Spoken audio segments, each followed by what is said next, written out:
Hello, this is Sophie Masterman. My castaway this week is Katie Thistleton, CBBC presenter, journalist, scriptwriter and once a researcher for CBeebies Radio. At the prime stage of being a presenter at the age of 25, I am now wanting to find out a little more about our guest this evening. How are you feeling when you found out you were positioned for your dream job? I've always been nervous going to interviews. I don't think it's normal not to be, but I think that when I did my screen test to be a presenter, that was the worst thing I've ever been through in my life in terms of the nerves beforehand. When I actually did it, it was perfectly fine, which is always the case, really. But I remember going to the screen test that morning and feeling sick. I'd had no sleep, I'd had about half an hour's sleep, and I remember just thinking, never be nervous for an interview ever again in your life, because this is the worst thing you've ever done. This is the scariest thing you've ever done, and nothing will ever be this scary. But in reality, if I went for another interview, I'd just be as nervous all over again. Has your life changed since becoming a children's television presenter? I'm not sure life has changed that much, actually. I already worked for BBC Children's before I was a TV presenter, so in that sense I'm still friends with the same people, I still work in the same office. It's really funny, actually. Nothing really seems to have changed. My life is still exactly the same. I suppose now I have a responsibility that I didn't really have before, to be careful about what I'm putting on the internet, to be, you know, if I go out to Tesco, I might run into some kids. The strangest thing is if I'm in, like, I was in a public toilet when I was shopping and some girls at the sinks in there were, like, talking to me and I was putting my makeup on, and it is kind of like you're always on duty a little bit. So, even when I was, the funniest occasion, actually, when I was flying back from Spain in the summer last year, I was on the plane and I'm a bit of a nervous flyer, and a load of kids on the plane recognised me and they'd come over and have pictures with me and stuff, and then there was some turbulence and I felt like I had to sort of be like, it's alright, we're okay kids, don't worry, just a bit of turbulence, when in reality I would have been screaming and crying normally. So I suppose it's changed in that sense, that you've kind of got to always be on duty even when you're not working, and it's important to me to be a good role model. So all the time when I run into kids, you always got to be aware that, you know, they know who you are and they're going to be looking to you. So the kids kind of, in the way that I look at the air hostesses to check that everything must be alright, they were kind of looking at me as the sort of, you know, public figure. So that's probably the only way it's really changed. I told you to think about 3 different songs that you would take on a desert island. Please tell us a little bit more about your first one. I think it's really hard to think of 3 songs that are your favourites. I can never think of my favourite anything, favourite book, favourite film, because I just think there's too many, isn't there? I'm always so proud of people when they can think of their favourite things, because I think it's such a difficult task. But one of my favourite songs is U2, With or Without You. I've just always loved this song. It's one of those songs that every time it comes on I never get sick of it. It's just a beautiful song. And I also really like the Military Wives version of it. I keep listening to that one at the moment. It's just a nice song, really.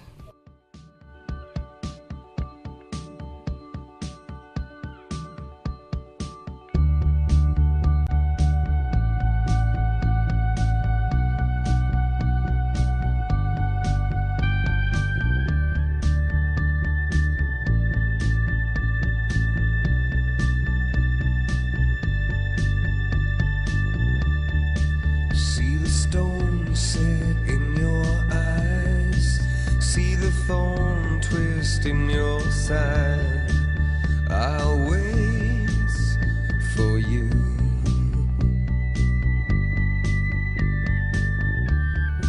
Sleight of hand and twist of fate, on a bed of nails she makes me wait, and I wait without you,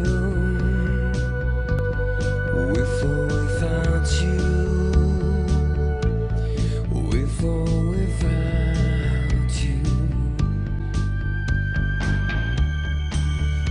Storm, we reach the shore. You give it all, but I want more, and I'm waiting for you, with or without you.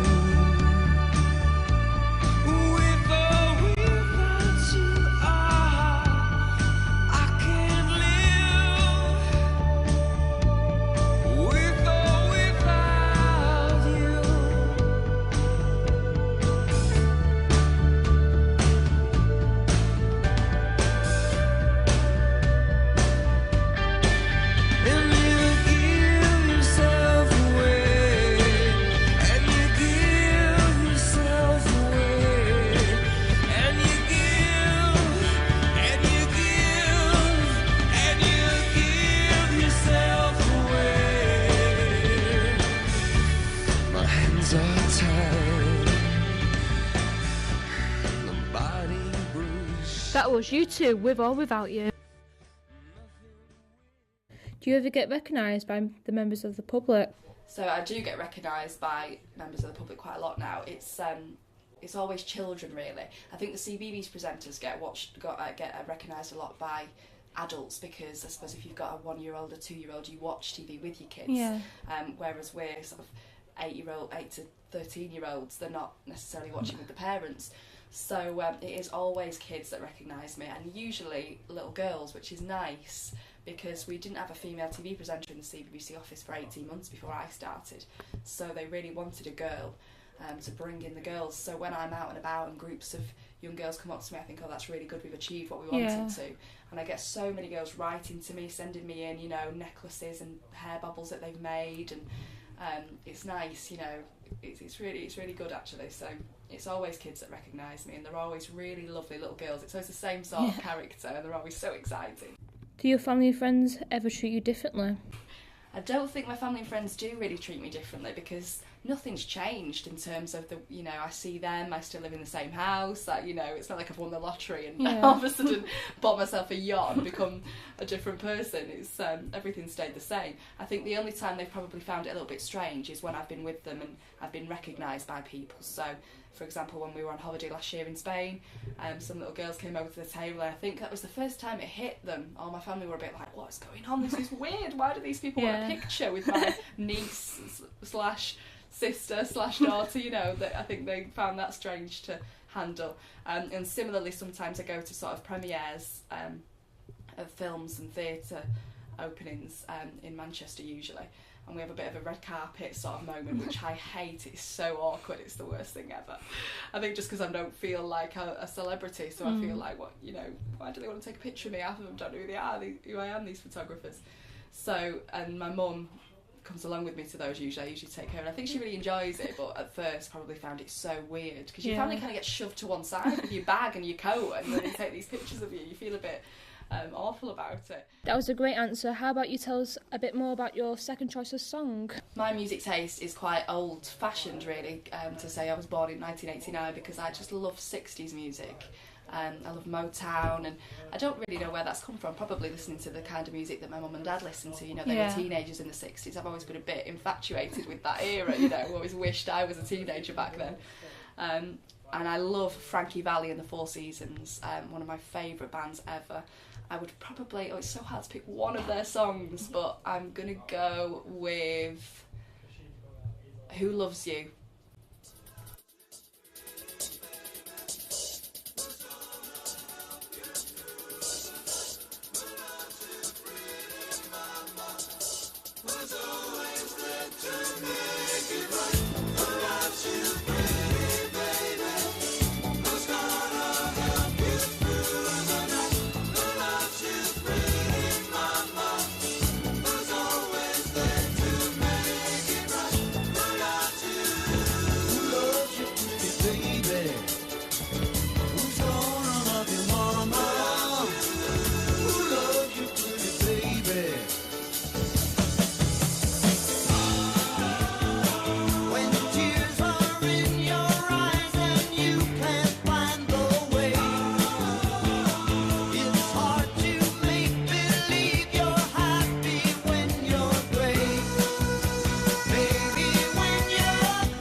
That was Frankie and the Four Seasons, Who Loves You. The reporter Radhika Sangani from The Telegraph says Katie Thistleton, a smiley young blonde woman, also comes across as ditzy and girly. Not exactly the strong female role model mums are hoping for. How does this make you feel? So the article in The Telegraph, which was about bad female role models on CBBC, mentioned me, and I was angry about it because it was wrong. And anybody who watches CBBC or works for the channel or has done a little bit more research will know that. And it was bad journalism, really. I mean, when you're doing your qualification, if you want an example of bad journalism, I would just read that article, because it was just bad research. For example, she picked on me for saying that having a comment on the website about me baking, it wasn't written by me, it was written by somebody else on my behalf to promote Junior Bake Off, one of our shows. So she picked baking out and used that to accuse me of being sort of ditzy and girly, but then ignored that actually most of my star page on the CBBC website is about reading. I have a book club on there. It's all about how I wanted to be a writer when I was younger. It talks about how I'm qualified as a journalist, how I've got a degree in English, and she just ignored all those things. Similarly, she talks about Sadie J, one of our TV programmes, and she always talks in lingo, like she says gagalicious and stuff like this. She picked that out, but she didn't reference that actually Sadie J's main trait is that she loves cars. Her dad's a mechanic, she's into cars, she's a tomboy, really. Yeah. And she talked about Katrina Bryan, who plays Nina in Nina and the Neurons on CBeebies, as being annoying and high-pitched or something like that, but ignored that her character is a female scientist, And we have amazing female role models on CBBC. If you're looking for bad role models, you want to look towards some of the pop stars and perhaps some of the other children's channels. If you're looking to CBBC for bad role models, you're definitely looking in the wrong place, because we feel so strongly about it. Our Blue Peter presenters, Helen, who's left now, and Lindsay, they're doing amazing things. They're certainly not doing traditionally girly things. They're not being dumbed down, as that article suggested. I mean, only somebody who's never watched Blue Peter could think that's true, because Blue Peter presenters are famously, so daring and doing amazing things all the time. So, yeah, it did upset me a little bit, and I definitely don't agree with her. It's definitely wrong. For the younger generation in college or in university wanting to achieve their dream jobs in the media industry, what advice would you give to them? I would say to people who want to work in the media industry, only aspire to do that if you are prepared to work really hard, because it is a dream job, and the pay isn't always fantastic, but you're messing around all day. The people I work with are sat in brainstorming what they think Hacker and Dodge should do. They're writing scripts all day. We're just having fun, and making brilliant TV. And if you want to do that every day, you've kind of got to sacrifice some things, like sometimes a good salary, and also you've got to work so hard, because so many people want to do that. And really, why should you be allowed to do your dream job every day unless you're prepared to work really hard for it? So I would say work very hard, do as much work experience as you possibly can. So when I was at university, I was doing a radio show for a community radio station, which is very easy to do usually if you get in touch with your local radio stations. They've usually got opportunities for you to volunteer for them. I was writing for the student newspaper. Even if you just write a newspaper yourself or write a blog online, have a YouTube channel, anything you can do so that you are showing that you really want to work hard and do your job. Apply for absolutely every job under the sun that you can, and just try and get in, I think. I got into the BBC on a talent pool scheme, and then I worked as a production assistant and a PA for a while. Just get in there and work hard, and somebody at some point will say, do you know what, you work so hard, what job do you want to do? And they'll help you, they'll champion you and help you with your career. Tell us the reason of your third song. I also really love the Beach Boys, another sort of 60s group. My dad loves the Beach Boys, and I think that's the reason I love them. They've just got a nice sound. I just feel like if everyone listened to music like that now, the world would be a happier place.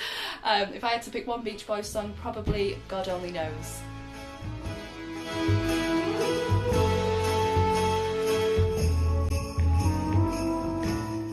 I may not always love you, but long as there are stars above you, you never need to doubt it.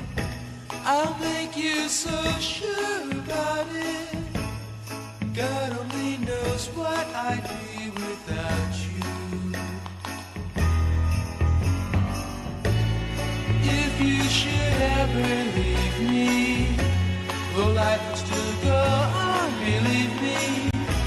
The world could show nothing to me, so what good good would living do me? God only knows what I'd be without you.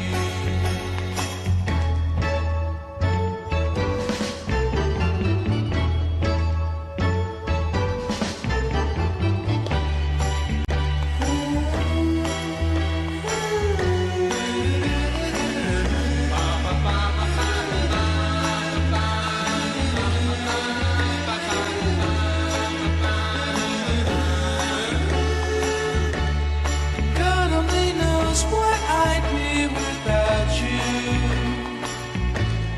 If you should ever leave me, the life would still go on, believe me.